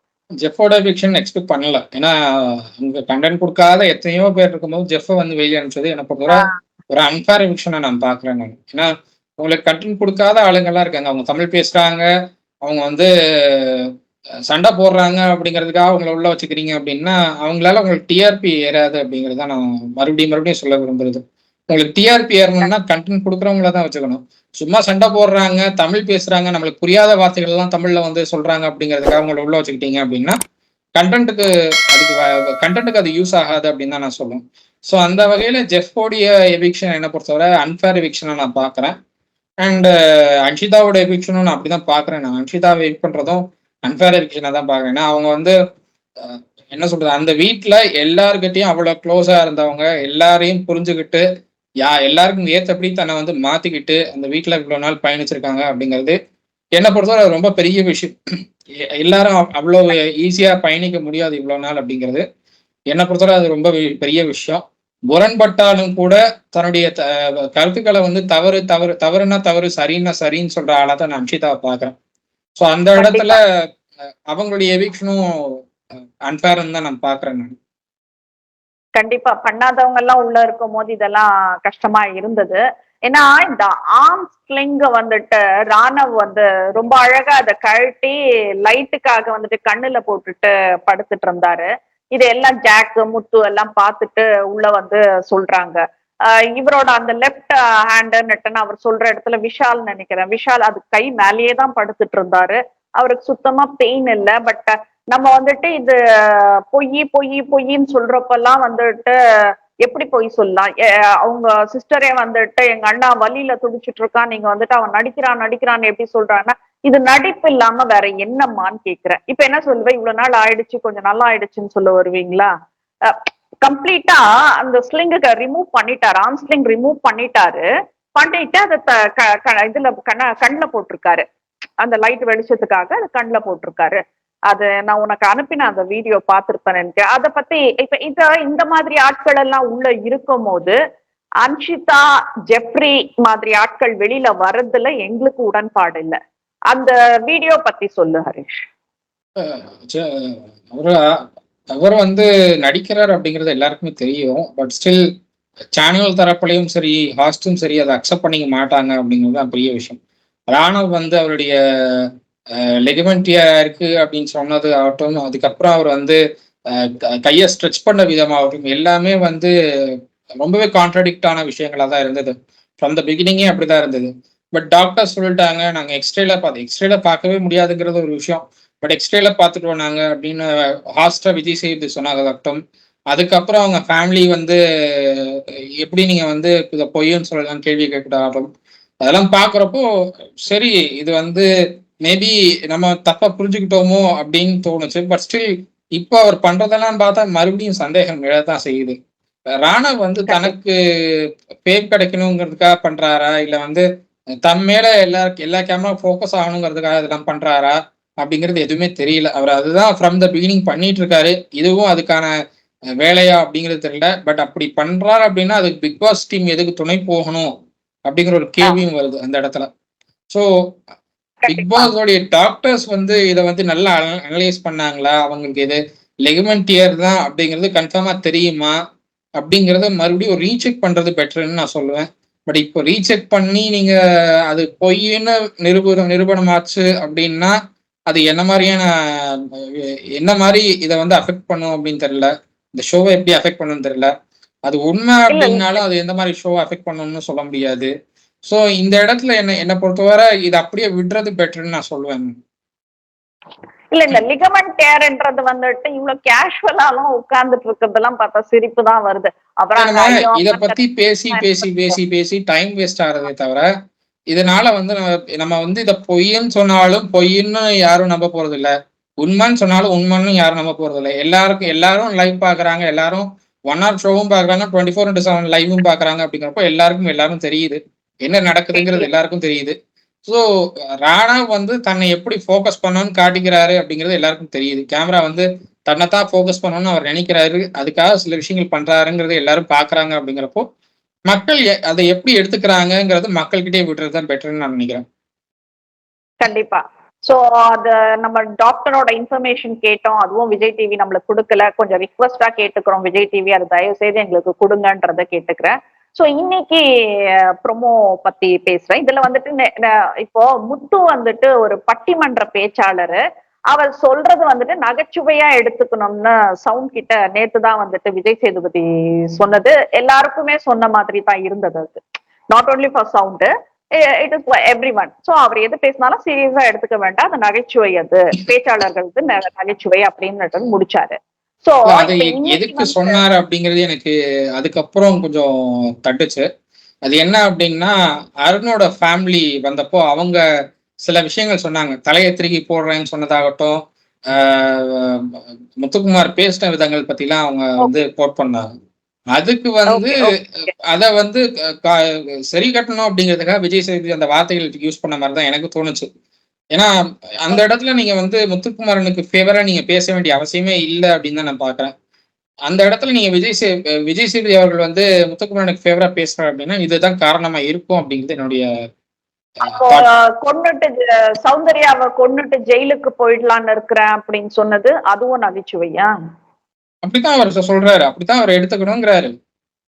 ஓகே, யாருக்கு ஓட்டு மக்கள் போடக்கூடாதுன்னு நீங்க நினைக்கிறீங்கன்னு கேக்குறப்போ இவரு முத்து சொல்றாரு சவுண்டுக்கு ஓட்டு போடாதீங்க அப்படின்னு. அது சொல்றது நான் அது காரணம் கூட வந்துட்டு உன்னால ஜென்யூனா சொல்ல முடியல. அந்த அளவுக்கு நீ ஒரு கவர்டா இருக்க முத்து அப்படின்றதுதான் நான் சொல்றேன். நானு என்ன சொல்றது, எதுக்கு மறைச்சிக்கிற? சே சம் ரீசன். நீ என்ன சொல்ற, அது ஒண்ணுமே பண்ணலையா அந்த பொண்ணு, அது அந்த வார்த்தையை தான் நீ சொல்ற நீ. பட் இதே வந்துட்டு தர்ஷிகா முதல் அன்ஷிதா வரை எல்லார்கிட்டையும் ஷீ இஸ் a clever பிளேயர்னு சொல்லியிருக்க. அந்த வீடியோஸ் எல்லாம் இருக்கு. நீ கிளவர் பிளேயர், எனக்கு பயமா இருக்கு சவுண்ட பார்த்து, பயமா இருக்குன்னு சவுண்ட பார்த்துன்னு சொல்லிட்டு இங்க வந்து என்ன சொல்ற, ஷோல எல்லாரும் போல உழைப்போட எல்லாரும் போட்ட அந்த உழைப்போட கம்பேர் பண்றப்போ இவங்க வந்துட்டு ஒண்ணுமே செய்யல, ரொம்ப அசால்ட்டா வந்துட்டு இங்க இருக்காங்க, அசால்ட்டா ஏதோ ஒண்ணு செஞ்சுட்டு இங்க இருந்துட்டு இருக்காங்க அப்படின்றத சொல்ற. சோ ஐ டோன்ட் நோ உழைப்பு means what you are referring டுன்றது எனக்கு தெரியல. நீங்க என்ன உழைப்பு போட்டீங்க, அவங்க என்ன உழைப்பு போட்டாங்க எல்லாம் பார்த்துட்டு தான் இருக்கும். சோ உழைப்புங்கிறது அவர் எதை மீன் பண்றாரு அப்படின்னா, டாஸ்க்ல நாங்கெல்லாம் வந்து எங்களுடைய எஃபர்ட் போட்டுட்டு இருக்கோம், பட் சௌந்தர்யா எதுவுமே பண்ணாம இருக்காங்க அப்படின்னு சொல்லி அவர் சொல்றத புரிஞ்சுக்க முடியுது. பட் டாஸ்க் மட்டுமே வந்து இந்த பிக் பாஸ் ஷோ கிடையாது அப்படிங்கிறத முத்துக்குமாரன் எப்ப புரிஞ்சுக்குவாருங்கிறத நான் கேட்க விரும்புறது. ஏன்னா நீங்க டாஸ்க் பண்றீங்க அப்படின்னா அது ஒரு 10 நிமிஷம் காட்டுவாங்க அந்த டாஸ்க். மிச்சம் இருக்கிற 40 to 50 மினிட்ஸ் வந்து எதை காட்ட போறாங்க? நீங்க டாஸ்க்ல பண்ணது ரீப்ளே பண்ணியா போட போறாங்க? நீங்க அந்த வீட்ல என்ன பேசுறீங்களோ அதை காட்டுவாங்க. அவங்க என்ன ரியாக்ஷன், சௌந்தர்யா என்ன ரியாக்ஷன் கொடுக்குறாங்களோ அதை காட்டுவாங்க. மற்றவங்க என்ன பேசுறாங்களோ அதெல்லாம் காட்டுவாங்க. நீங்க தூங்குறதெல்லாம் லைவ்ல ஓடிட்டு தான் இருக்கு. நீங்க அதுக்கப்புறம் மிட் நைட்ல பேசுறது ஓடிட்டு தான் இருந்தது. எல்லாமே வந்து டெலிகாஸ்ட் ஆகுது, எதுவுமே டெலிகாஸ்ட் ஆகாம இல்லை, எல்லாருமே எல்லாம் பாக்குறாங்க. டாஸ்க் மட்டுமேங்கிறது ஷோ கிடையாது அப்படிங்கிறது முதல்ல முத்துக்குமாரன் புரிஞ்சுக்கணுங்கிறது என்னுடைய கருத்து. ஏன்னா எப்ப பார்த்தாலும் டாஸ்க்ல நாங்க வந்து 100% கொடுத்துருக்கோம், டாஸ்க்ல நாங்க 100%, நீங்க 100% இல்ல 200% கொடுத்தாலும் ஷோ டாஸ்க் மட்டுமே கிடையாது, டாஸ்கை தாண்டினதுதான் ஷோ அப்படிங்கிறத புரிஞ்சுக்க வேண்டிய இடத்துல கண்டஸ்டன்ஸ் இருக்கணும் அப்படிங்கிறத நான் எக்ஸ்பெக்ட் பண்றேன். ஏன்னா நீங்க டாஸ்க்ல வந்து சவுண்ட் வந்து டாஸ்க்ல அவங்களுக்கு 100% கொடுக்கலன்னு சொல்ல முடியாது. எல்லா டாஸ்க்லயும் அவங்க வந்து அவங்களுடைய எஃபர்ட் போட்டாங்க, அவங்க தோத்து போறாங்க. நீங்க வந்து வெற்றியோ தோல்வியோ அதுல வந்து என்னுடைய பங்கு இருக்கணும்னு அவங்க நினைக்கிறதே பெரிய விஷயம்னு நான் சொல்லுவேன். இப்போ நம்ம வந்து ஒரு எலெக்ஷன் கண்டெஸ்ட் பண்றாங்க ஒருத்தர் அப்படின்னா அந்த எலெக்ஷன்ல அவர் தோத்து போனாலும் பிரச்சனை இல்லை, அவர் வந்து டெபாசிட் வாங்கல அப்படின்னாலும் பிரச்சனை இல்லை. அந்த எலெக்ஷன்ல அவர் வந்து யாரை எதிர்த்து நிக்கணும்னு நினைச்சாரோ அவங்களை எதிர்த்து நின்றுட்டாரு. அந்த இடத்துல அவர் வந்து எவ்வளவு ஓட்டு வாங்கினாலும் பரவாயில்ல, நான் நின்றுட்டேங்கிற அந்த ஒரு விஷயம் இருக்கு பாத்தீங்களா, அதுவே பெரிய விஷயம்னு நான் சொல்லுவேன். சோ அப்படி வந்து முத்துக்குமாரன் நினைக்கணுங்கிறது தான் நான் சொல்ல விரும்புறது. டாஸ்க்ல நீங்க ஜெயிக்கிறீங்களோ தோக்குறீங்களோ அது பிரச்சனையே கிடையாது. நீங்க டாஸ்க்ல இறங்கிட்டீங்க, டாஸ்க்ல நீங்க வந்து ஒரு பிளேயரா நீங்க வந்து விளையாடிட்டீங்க, அவ்வளவுதான் மேட்ரு. அவங்க வந்து ஜெயிக்கணும், சௌந்தர்யா ஜெயிக்கணும்னு சௌந்தர்யா ஃபேன்ஸே நினைக்க மாட்டாங்கன்னு தான் நான் சொல்ல வேணும். சௌந்தர்யா ஜெயிக்கணும், சௌந்தர்யா வந்து எல்லா டாஸ்கையும் ஜெயிச்சு அவங்க வந்து எல்லா டாஸ்கையும் தன டாஸ்க் பீஸ்டா காட்டணும் யாருமே அப்படிலாம் நினைக்கவே மாட்டாங்க. ஒரு டாஸ்க் வரும், ஒரு டாஸ்க் வராது. இப்போ ஒண்ணும் இல்ல, ஒரு நம்மளுக்கு வந்து ஒரு டாஸ்க்ல நம்மளுக்கு ஒரு கேம் ஆட தெரியும், இன்னொரு கேம் நம்மளுக்கு ஆடவே தெரியாது. ஆட தெரியாத கேம்ல நம்மளுடைய எஃபர்ட் போட்டாலும் நம்மளால ஜெயிக்க முடியாது. சில கேம்ல வந்து நம்மளால ஜெயிச்சுவோம், பட் அந்த கேமே நம்மளுக்கு தெரியாது என்னன்னு. அது அது வந்து அமையுது, அது அந்த அந்த அந்த சுச்சுவேஷன் அமையுது ஆட்டோமேட்டிக்கா. அது சௌந்தர்யா மேல தப்புன்னு நான் சொல்ல மாட்டேன், பட் வந்து டாஸ்க் மட்டும்தான் இல்லன்னு நீங்க நினைக்கிறது தப்புன்னு நான் சொல்லுவேன். இல்ல நான் சொல்றேன் நானு, முத்து ஃபர்ஸ்ட் வீக் வந்துட்டு எல்லாருமே வந்து ஒரு பிரெயின் வாஷ் பேசி பேசி பேசி பிரெயின் வாஷ் பண்ணது. நாட் ஓன்லி ஃபர்ஸ்ட் வீக், அது ஒரு 2-3 வீக்ஸ் கண்டினியூ ஆச்சு. அதுக்கப்புறம் வந்துட்டு யார் சொன்னதுன்னுட்டு விஜய் சேதுபதி கேக்குறப்ப முத்துனா அப்ப நீங்க எல்லாம் என்ன சொல்ல போறீங்க அப்படின்றப்பதான் கொஞ்சம் எல்லாருமே அலர்ட் ஆனாங்க. So only Muthu is playing. அதுக்கு இப்பயே இடத்துலதான் அருண் வந்து தன்னுடைய கேம் ஆரம்பிச்சாரு. சோ அந்த ஒரு பிளே இருந்தது முத்து கிட்ட. அடுத்தவங்களோட விளையாட்டெல்லாம் வந்துட்டு தான் விளையாடினாரு. சௌந்தர்யா அந்த மாதிரி விளையாடல. தன் விளையாட்டை மட்டும்தான் சௌந்தர்யா விளையாடினாங்க. அதே மாதிரி ஒரு லேபர் இடத்துல வந்து நான் காமெடி பண்றேன்னுட்டுன்னு லேபர்களை இழிவாக வந்துட்டு சித்தரிச்ச முத்து உன்னளவுக்கு சௌந்தர்யா கேவலம் இல்லைன்றத நான் சொல்றேன். நானு லேபர்ஸுங்க எல்லாம் வந்துட்டு நான் திரும்ப திரும்ப அன்னைக்கு பேசினது தான் நான் சொல்லுவேன். எவ்வளவு உழைக்கிறாங்க அப்படின்றது வந்துட்டு மக்களுக்கு தெரியும், அந்த லேபர்ஸுங்களுக்கு தெரியும், மூட்டை தூக்குறவங்களுக்கு தெரியும் அதோட வலிகள் எல்லாம் என்னன்னு சொல்லிட்டு. அவங்க வேலையை முடிச்சுட்டு அந்த வீட்டுல போயிட்டு படுத்த உடனேயே வந்துட்டு தூங்கிடுவாங்க. அந்த மாதிரி வலிகளை வந்துட்டு அனுபவிச்சுட்டு இருக்கிற லேபர்ஸுங்களை வந்துட்டு அவங்க நான் ஏதோ விளையாட்டா பண்றேன், இது என்ன இந்த வீல் சுத்தணும் அவ்வளவுதானே அப்படின்னுட்டுன்னு ஒரு ஃபேக்டரியில ஒரு லேபர் செஞ்சாருன்னு வச்சுக்கோ, அது வேற மாதிரி ஆச்சுனாக்கா என்டையர் ஃபேக்டரி மெம்பர்ஸுக்குமே அது பிரச்சனை. அது so this is not a game. இது வந்துட்டு உங்களுக்கு ஒரு டாஸ்கா தான் கொடுத்தாங்க. அந்த டாஸ்க்ல ஒரு லேபர் டாஸ்க்ல நீ லேபர்ஸுங்களை எவ்வளவு மட்டமா எவ்வளவு கேவலமா திருச்சி பண்ணன்றது வந்துட்டு உலகமே பார்த்துச்சு. இந்த விளையாட்ட சௌந்தர்யா விளையாட மாட்டாங்க. ஏதோ ஒண்ணு அனாவசியமா பண்ணிட்டு போறாங்கன்னு சொல்றீங்கல்ல, இந்த இதுவை வந்துட்டு சௌந்தர்யா விளையாட மாட்டாங்க. அதே மாதிரி வந்து ஒரு கேப்டன்சி டாஸ்க் வருது. ஒவ்வொரு வாரமும் ஒவ்வொரு கேப்டனை நான் இந்த வாரத்துல கேப்டனா இருந்தேன்னுட்டுன்னு முதல் சீசன்ல இருந்தவங்கல இருந்து எல்லாம் இன்ன வரைக்கும் பேசிட்டு இருக்கிற ஒரு விஷயத்த ரொம்ப கேவலமா இந்த வாரம் வந்துட்டு கேப்டன்சியே இல்லாம பண்ணின முத்து வந்துட்டு என்ன சொல்றது, அந்த மாதிரி பண்ணினது முத்து மட்டுமா தான் இருக்கும்ன்ற இந்த 8 சீசன்ல this was the first timeன்றத நான் சொல்ல வரேன் நானு. சோ இந்த மாதிரி கேவலமான விஷயங்கள் சௌந்தர்யா பண்ணல. சோ என்ன வேணா பண்ணலான்றது இல்ல முத்து, இதுதான் பண்ணணும்னு இருக்கு. நான் ஃபர்ஸ்ட் சொல்றேன். அப்புறம் வந்துட்டு இப்ப இந்த விஷயங்கள் நகைச்சுவையாக சொன்னார். ஒருத்தரை வந்துட்டு ஒரு பிக் பாஸ் வீட்டுல இருக்கிறவங்கள பார்த்துட்டு நான் கொலை பண்ணிட்டு நான் ஜெயிலுக்கு போறேன்றது வந்துட்டு இது நீ நகைச்சுவையா நீ சொல்லல, நீ வந்துட்டு ஹாஷா தான் சொன்ன, வெறுப்புல சொன்ன, கோவத்துல சொன்ன. உனக்கு விஜய் சேதுபதி வந்துட்டு சாமரம் வீசிட்டு பின்னாடி வரலாம், மக்கள் வரமாட்டாங்க. இந்த மாதிரி வார்த்தைகள் எல்லாம் வந்துட்டு சௌந்தர்யா பேசல. சோ எந்த வகையில சௌந்தர்யா உன்னை விட கீழே இருக்காங்கன்றத சொல்லு முத்துன்ற. ரொம்ப அனாவசியமா சொல்ற. நீயே வந்து சொல்லியிருக்க, உன் வாயால நீயே சொல்லியிருக்க. தர்ஷிகா கிட்ட இருந்து அன்ஷிதா வரைக்கும் நீ எல்லாரும் ஆம்பளை அங்க இருக்கிற மேல் கண்டஸ்டன்ஸுங்க கிட்ட இருந்து எல்லார்கிட்டயுமே சொல்லியிருக்க, எனக்கு அந்த பொண்ணை பார்த்தா பயமா இருக்கு, அவ சும்மா கிடையாது, she is very clever, very clever, நான் பயப்படுறேன்னுட்டு 1000 வாட்டி சொல்லிட்டு இன்னைக்கு எல்லாரும் போட்ட உழைப்ப அதுல ஒண்ணுமே போடாம அசால்ட்டா ஏதோ ஒண்ணு செஞ்சுட்டு போறாங்கன்னுட்டு நீ சொல்ற பாரு. இதுதான் வந்துட்டு ஒருத்தரோட உழைப்ப வந்துட்டு நீங்க கீழே தட்டிட்டு மேல ஏறணும்னு நினைக்கிறீங்க. தமிழ் உங்களுக்கு இதுதான் கத்து கொடுத்துச்சா? இல்ல நான் கேக்குறேன், நான் தமிழ்ல வந்துட்டு நீங்க எவ்வளவு விஷயங்கள் நீங்க படிச்சிருப்பீங்க. எப்ப வந்துட்டு தமிழ் உங்களுக்கு வந்துட்டு ஒருத்தரை கீழே தள்ளிட்டு மேல ஏற சொல்லுச்சு? நீ ஏறியா? நீ கயிறை பிடிச்சி ஏறு, இப்ப ஏனிய பிடிச்சி ஏறு. எதுக்கு இன்னொருத்தரை வந்துட்டு மட்டம் தட்டிட்டு ஏறுற? நீ சொல்லு, எனக்கு வந்துட்டு இவங்களுக்கு ஓட் போடாதீங்க, இவங்க எந்த டாஸ்க்குமே இவங்க ஜெயிக்கல, அத சொல்லு, வி அக்செப்ட். பட் ஆனா வந்துட்டு ஏதோ நாங்க போட்ட உழைப்பு என்ன உழைப்பு நீங்க போட்டீங்க? அங்க என்ன மரம் வெட்ட சொன்னாங்களா, இல்ல கல்ல அடிக்க சொன்னாங்களா? என்ன உழைப்பு போட்டீங்க நீங்க அங்க? நீங்க வாங்குற சம்பளத்துல என்ன சொல்றது, இந்த அளவுக்கு டிஆர்பி லோ ஆயிருக்குன்னா நீங்க வாங்குற சம்பளத்துல 1.4 அந்த என்ன 0.25% கூட வந்துட்டு நீங்க ஒர்க் அவுட் யாருமே பண்ணலன்றதான் நாங்க சொல்றோம், இன்க்ளூடிங் விஜய் சேதுபதி. இது யார் எப்படி வேணா எடுத்துக்காங்க, இன்க்ளூடிங் விஜய் சேதுபதி நான் சொல்றேன் நானு. சோ என்ன உழைப்பு போட்டீங்க? நீங்க உழைப்பு போட்டிருந்தாக்கா இன்னைக்கு டிஆர்பில வந்திருக்கோம். மத்தவங்களை விட நீ முத்து நீ பேசுற இல்ல, எத்தனை பேச்சுக்கள் நீ பேசிருக்கலாம், பட்டிமன்றத்துல பேசுற எத்தனை விஷயங்கள் நீ ஷேர் பண்ணிருக்கலாம், நீ ஏன் பண்ணல? நீ இப்ப ஒவ்வொருத்தரும் ஒரு இதுல வராங்கல்ல, இப்போ கானா பாட்டு இது அதுன்னு. இதுக்கு முன்னாடி எல்லாம் ஸ்னேகன் எவ்வளவு கவிதை சொல்லிட்டு இருந்தாரு. ஒண்ணு இல்ல, இப்போ ஈரோடு மகேஷனை வந்தாங்க, மகேஷனை உள்ள வந்து அந்த ஒரு 1 hour இருந்தாங்கன்னு நினைக்கிறேன். அந்த 1 hour வந்து அந்த செஷனையே அவ்வளவு காமெடியா கொண்டு போனாங்க. அந்த காமெடி ஹியூமர் உங்களுக்கு இருக்கு, நீங்களும் பண்ணுவீங்க அப்படிங்கிறப்ப அதை ஏன் பண்ணல அப்படிங்கிறது முத்துக்குமார்கிட்ட நான் இனிமே கேட்க விரும்புற ஒரு விஷயம்.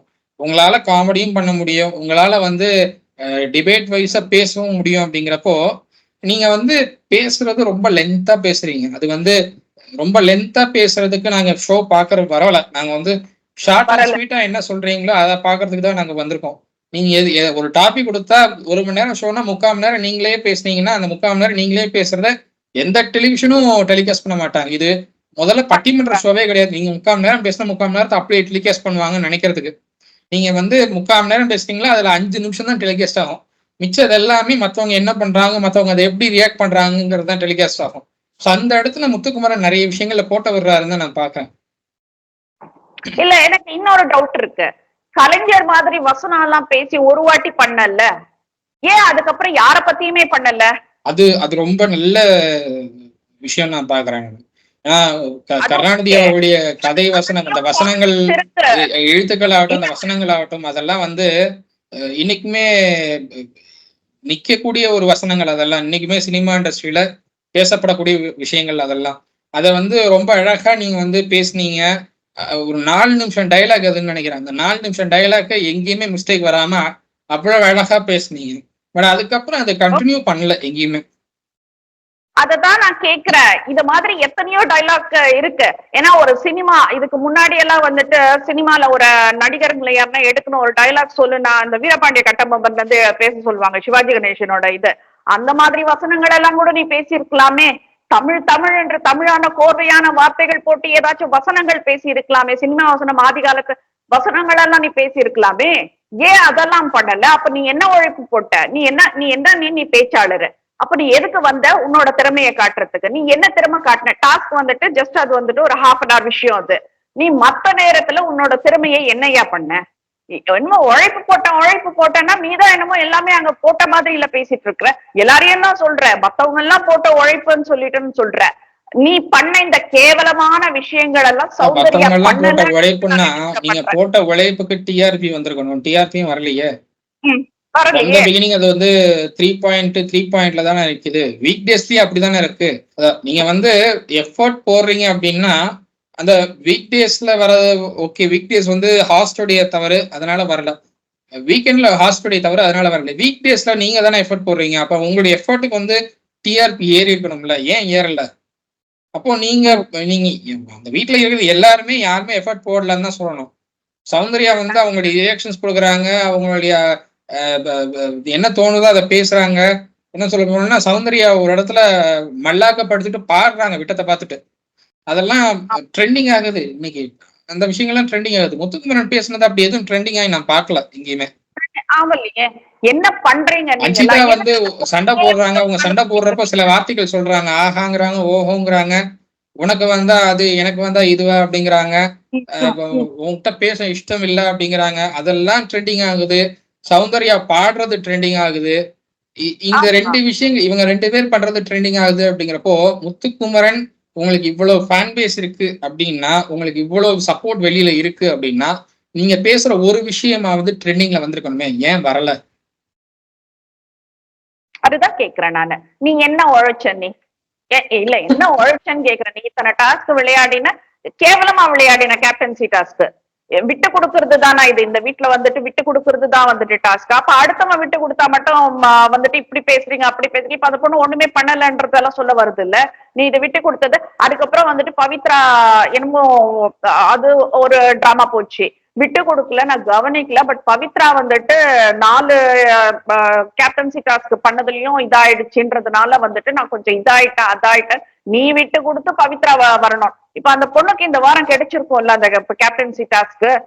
நீ வந்துட்டு ஒன்னும் விளையாடுறது கிடையாது. நீ ஒன்னும் பெரிய கேமர் எல்லாம் கிடையாது. அப்படி இல்ல கேம் சேஞ்சரும் கிடையாது. நீ என்ன பண்ணிட்டு இருக்கன்றது எனக்கு புரியல. ஒருத்தரை பார்த்து வந்துட்டு ஒரு நாகரிகமான கருத்து சொல்லு.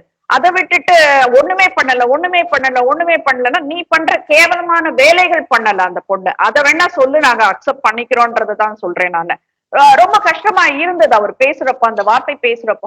என்னடா இது தர்ஷிகால இருந்து நம்ம எடுத்து பார்த்துட்டு இருக்கோம். நம்ம தர்ஷிகா கிட்ட இருந்து ஷீஸ் வெரி கிளவர்னு சொல்லிட்டு இன்னைக்கு வந்துட்டு இந்த மாதிரி வார்த்தைகளை விடுறேன்னு. இன்னொரு விஷயம் வந்துட்டு, நேத்து விஜய் சேதுபதி இந்த இது பேசிட்டு இருக்கும் போதே இவ சௌந்தர்யாவை பார்த்து கேக்குறாரு, உனக்கு வாய்ஸ் வந்துட்டு நஞ்சுண்டன் கிட்ட இருந்து தானே வந்தது அப்படின்னு சொல்லிட்டு.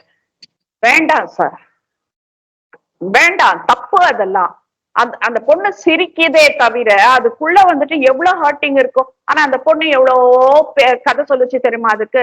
இல்ல அது என்னோடது யூனிக் வாய்ஸ், நான் ஒரு வாட்டி ஆபரேஷன் பண்ணிக்கலான்னு கூட போன வாய்ஸுக்கு எங்க அப்பா இல்ல இல்ல உலகத்திலேயே இந்த வாய்ஸ் உனக்கு மட்டும் தான் இருக்கணும்னு சொன்னாருன்னு சொல்லிட்டுனால ஏதேதோ இதெல்லாம் என்னன்னாக்கா அவளுக்கு குழந்தையில இருந்தே வந்துட்டு அவங்க மோட்டிவேட் பண்ணிருப்பாங்க.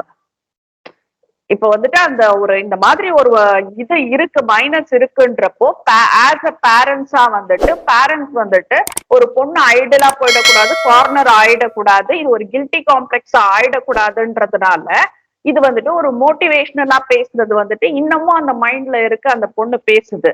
வேண்டாம் சார், மத்தவங்க யாருன்னா பேசட்டும். ஒரு ஹாஸ்ட் இடத்துல வந்து நாங்க கமலாசன் இடத்துல உன்னை அந்த ஸ்டேஜ்ல பாத்துட்டு ஒரு பொண்ணை பார்த்துட்டு அவங்க அப்பா வாய்ஸான்னு என்ன கேட்டா கமல் அவர்கள் அந்த இடத்துல இருந்திருந்தாருன்னா என்ன பொறுத்தவரை அவர் வந்து அந்த வாய்ஸ் விஷயத்தை எடுத்துக்க மாட்டார். பட் ஸ்டில் என்கரேஜ் பண்ணிருப்பாருன்னு நான் பாக்குறேன். அந்த இடத்துல கமல் அவர்கள் இருந்திருந்தா நீங்க பேசுங்க அப்படிங்கிற சொல்லியிருப்பாரு தவிர எந்த வாய்ஸ்ல பேசுறீங்க, எந்த வாய்ஸ்ல பேச போறீங்கன்னு கேட்க மாட்டார் கமல் அவர்கள். நீங்க பேசுங்க, பேசுனா நீங்க பேசினா தான் உங்களுக்கான வாய்ஸ் வெளியில வரும் அப்படிங்கறத சொல்லுவாரே தவிர எந்த வாய்ஸ்ல நீங்க பேசுங்கன்னு சொல்ல மாட்டார் கமல் அவர்கள்.